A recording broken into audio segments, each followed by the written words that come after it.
Welcome, my dear students of grade 6, and we are doing the third chapter of civics, that is government.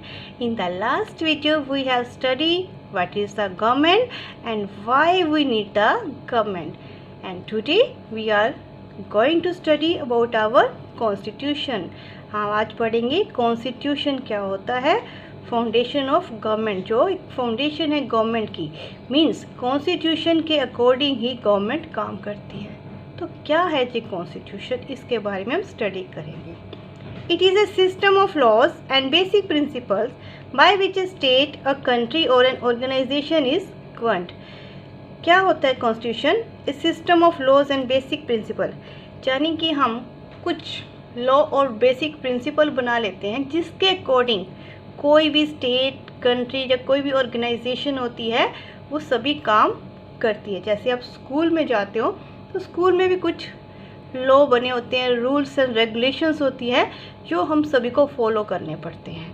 Clear? उसके बिना काम नहीं चलेगा। अगर हम उन रूल्स को फॉलो नहीं करते तो हमें पनिशमेंट मिलती है। तो इसी तरह एक कंट्री या स्टेट को रन करने के लिए, चलाने के लिए भी कुछ लॉज और बेसिक प्रिंसिपल बनाए जाते हैं जिसके कंट्री अकॉर्डिंग वो स्टेट या कंट्री या ऑर्गेनाइजेशन काम करती है। तो that is known as constitution. With the help of these laws, power and authority get distributed in a country. और इन्हीं लॉज और रूल्स के अकॉर्डिंग ही कंट्री में जो पावर होती है वो पूरी कंट्री में डिस्ट्रीब्यूट की जाती है। क्या पावर? कि कौन लॉ बनाएगा, कंट्री के लिए कौन पॉलिसीज़ बनाएगा, अलग अलग प्रोग्राम स्कीम बनाएगा, और कौन उनको एग्जीक्यूट करेगा, कौन उनको चेक करेगा।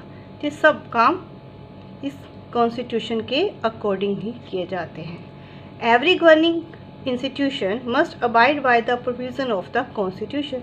और सभी गवर्निंग इंस्टीट्यूशंस को, जो भी गवर्निंग इंस्टीट्यूशंस होते हैं, मीन्स जो लॉ बनाता है कंट्री के लिए, जो उनको इम्प्लीमेंट करता है, जहाँ उनको आगे लोगों से काम करवाता है, सभी को कॉन्स्टिट्यूशन में जो भी लिखा है, प्रोविजंस मीन्स जो भी लिखा गया है उसको मानना पड़ता है। And there are several types of constitution. Constitution आपके अलग अलग तरह के हो सकते हैं, लाइक रिटन, लिखा हुआ भी हो सकता है, अनरिटन, नहीं लिखा भी हो सकता है, रिजिड भी, एंड फ्लेक्सिबल। रिजिड मीन्स जिसको हम कभी चेंज नहीं कर सकते, फ्लेक्सिबल मीन्स जिसे हम चेंज कर सकते हैं। The constitution has certain fundamental principles that deal with conflicts. The constitution of the USA, Canada, France, India are written. US, इन कंट्रीज़ में जो कॉन्स्टिट्यूशन बना हुआ है वो रिटन फॉर्म में है, यानी एवरीथिंग इज़ रिटन। सभी बेसिक प्रिंसिपल लॉज लिखे हुए हैं और कंट्री को उनके अकॉर्डिंग ही काम करना पड़ता है। While the constitution of United Kingdom is unwritten. United Kingdom का अनरिटन है, लिखा हुआ नहीं है। All written constitution are mostly rigid. और जो भी रिटन कॉन्स्टिट्यूशन होते हैं वो रिजिड होते हैं। रिजिड का मीनिंग क्या है? जिसको हम चेंज नहीं कर सकते ईजिली। करना चाहते हैं तो इतनी ईजिली नहीं कर सकते, उसमें कुछ प्रोविजंस होती हैं, कुछ रूल्स होते हैं जो फॉलो करने पड़ते हैं। The concept of the centre as well as the state is required to make amendment to the constitution. Amendment means change. अगर हम कॉन्स्टिट्यूशन में कोई चेंज करना चाहते हैं, बिकॉज इट इज़ रिटन में है, तो अगर हम उसमें कुछ चेंज करना चाहते हैं हमें सेंटर की और सभी स्टेट्स की कॉन्सेंट मीन्स परमिशन चाहिए, otherwise we can't change. The constitution of US is one such example.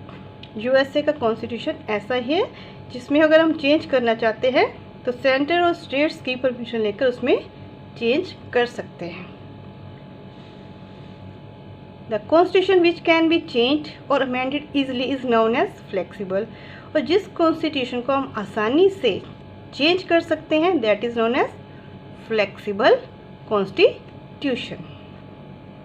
और in flexible constitution can be amended easily, जो उसको हम ईजिली अमेंडमेंट कर सकते हैं। It can be amended by the existing law making procedure. जो law making procedure होता है मीन्स सबकी परमिशन लेके हम इसको चेंज कर सकते हैं। The constitution of UK is one such example. UK का कॉन्स्टिट्यूशन ऐसा ही है जिसको हम चेंज कर सकते हैं। The constitution of India is partly rigid and partly flexible. जो इंडिया का कॉन्स्टिट्यूशन है वो कैसा है? It is partly rigid. Partly rigid means कुछ भाग इसका ऐसा है जिसको हम चेंज नहीं कर सकते। As it is we have to follow, जैसा है हमें वैसे ही फॉलो करना है। We will study that which part is rigid and which part is flexible in the preamble. And partly flexible, और कुछ पार्ट इसका ऐसा है जो फ्लेक्सिबल है जिसको हम इजली चेंज कर सकते हैं। अभी हम इसके बारे में पढ़ेंगे कौन से पार्ट आपके रिजिड हैं और कौन से फ्लेक्सिबल है with the help of preamble. Now preamble, preamble क्या होती है? It is the introductory statement of the constitution. ये इंट्रोडक्टरी मीन्स इंट्रोडक्शन होती है कॉन्स्टिट्यूशन की, हमारा कॉन्स्टिट्यूशन कैसा है उसके बारे में उसकी समरी बताया गया है कि हम कैसा कॉन्स्टिट्यूशन बनाना चाहते हैं। We will study one by one every word. We means the people of India, कि हम सब जो इंडिया के लोग हैं। Having solemnly resolved to constitute India into, यानी सभी मिलकर इंडिया को क्या बनाना चाहते हैं? सोवरियन। सोवरियन मीन्स इंडिपेंडेंट, जो किसी के अंडर नहीं है, उसको डिसीज़न मेकिंग में किसी के अंडर काम नहीं करेगा, वो अपने डिसीज़न खुद ले सकता है। दैट इज़ इंडिपेंडेंट है, चाहे वो इंटरनल डिसीज़न लेने हो या एक्सटर्नल, तो वो फ्री है। सोशलिस्ट, सोशलिस्ट मीन्स सबके लिए काम करेगा। सेकुलर, सेकुलर मीन्स कंट्री का अपना कोई रिलीजन नहीं है। Every citizen is free to follow any religion. Democratic, democratic means जो इंडिया में गवर्नमेंट बनेगी वो डेमोक्रेटिक होगी, मीन्स पीपल्स का रूल होगा, लोग अपनी गवर्नमेंट खुद इलेक्ट करेंगे। Republic, what is the meaning of Republic? Republic means जो हेड होगा इंडिया का, जो कंट्री का हेड होगा, वो हेरिडेटरी नहीं होगा, इलेक्ट किया जाएगा। फॉर एग्जांपल प्रेसिडेंट जो हमारा इंडिया का हेड है उसको इलेक्ट किया जाता है, उसके लिए इलेक्शंस होते हैं, कोई हेरिडेटरी नहीं है। हेरिडेटरी का मीनिंग होता है कि अगर फादर है तो उसके बाद उसका सन उस पोस्ट को संभालेगा, पर ऐसा नहीं है। And to secure to all the citizen, और सभी सिटीजन के लिए क्या चाहता है? First one justice. जस्टिस, जिन सब लोगों को जस्टिस न्याय मिलेगा, कहाँ मिलेगा? Socially, economic and political. Socially भी मिलेगा, सोसाइटी, सोशली मीन्स सोसाइटी में सभी लोग इक्वल हैं, कोई डिस्क्रिमिनेशन नहीं होगा। इकोनॉमिक मीन्स काम करने के सबको इक्वल राइट्स मिलेंगे, अपॉर्चुनिटीज़ मिलेंगी। पॉलिटिकल मीन्स पॉलिटिकल राइट्स है सबको, पॉलिटिकली सब लोग इक्वल हैं, सबको वोट डालने का और इलेक्शन में पार्टिसिपेट करने का, डिसीजन मेकिंग प्रोसेस में पार्टिसिपेट करने का इक्वल राइट्स हैं। लिबर्टी, और इंडिया हमें क्या देता है? Liberty, constitution. Liberty means freedom, किस बात की freedom? Liberty of thought, expression, belief, faith and worship, कि हम अपने थॉट्स जो भी हम सोचते हैं उसको फ्रीली एक्सप्रेस कर सकते हैं with the help of media, newspaper के थ्रू, टीवी, रेडियो के थ्रू, और किसी भी रिलीजन में बिलीव कर सकते हैं और उसको वर्शिप कर सकते हैं। इक्वेलिटी, और इंडिया हमें क्या देता है constitution? Equality means all are equal, सभी का स्टेटस इक्वल है, कोई छोटा बड़ा नहीं है, किसी को भी किसी के कास्ट के अकॉर्डिंग, क्रीड, रेस के अकॉर्डिंग कोई भी डिफरेंसेस डिस्क्रिमिनेट नहीं किया जाएगा। And opportunities to promote among them all, और सबको आगे बढ़ने के सेम समान अवसर दिए जाएंगे। Fraternity, what is the meaning of fraternity?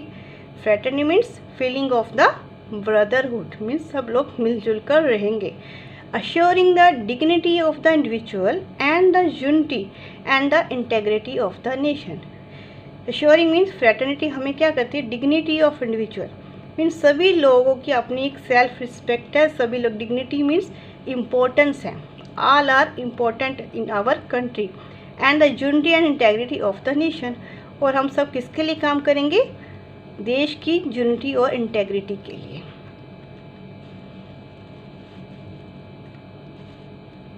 In our constitution assembly, constituent assembly मतलब जो असेंबली उस टाइम हो रही थी, that is on 26 day of November 1949 में जो असेंबली हो रही है, कॉन्स्टिट्यूंट असेंबली जिसमें हमारा कॉन्स्टिट्यूशन बना था, on 26 November 1949 do here by adopt, adopt मतलब इसको मानते हैं, इनेक्ट शुरू करते काम, लागू करते हैं, and give to our self means हम इंडिया के लोग जिन्होंने बनाया है, हम अपने आप को ही ये कॉन्स्टिट्यूशन देते हैं, यानी हम इसके अकॉर्डिंग काम करने के लिए तैयार हैं। This is the preamble of our constitution. I hope all of you understand about the constitution and the preamble of constitution. In the next video we will study different forms of government. Thank you for watching the video.